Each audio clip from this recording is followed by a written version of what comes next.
Vous attendez un enfant? Bravo! Et votre animal? Est-ce que vous vous faites un peu de soucis par rapport à l'arrivée de cet enfant dans votre foyer et votre animal? Va-t-il être jaloux? Comment ça va se passer?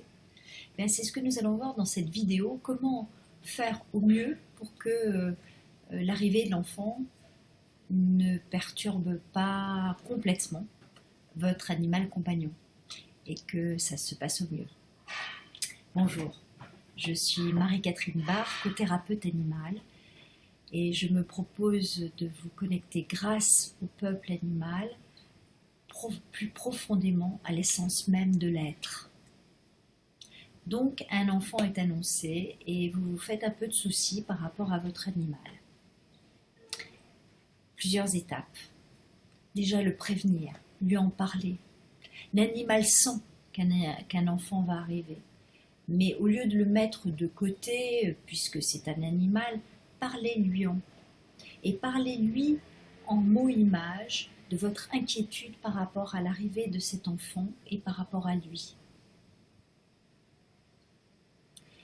Deuxième chose, c'est d'utiliser les élixirs floraux. Si vous sentez qu'il y a peut-être une appréhension, Aspen, par exemple, du Dr Bach, est un bon élixir floral pour tout ce qui est appréhension, de ne pas savoir exactement comment ça va se passer. Et profitez-en pour en prendre vous-même, bien sûr. Faites participer votre animal à cette arrivée.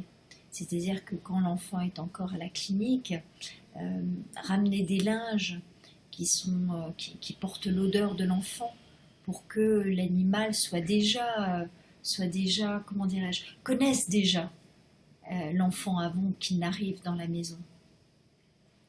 Je me souviens d'avoir fait moi-même cela il y a des années quand ma fille est arrivée, d'avoir apporté des linges pour que mon petit compagnon chien de l'époque puisse déjà le connaître sans l'avoir déjà vu.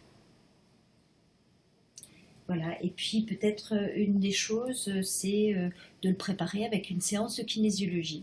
Pour cela, téléphonez-moi au 01 42 67 03 54 et nous pourrons en parler de la meilleure façon pour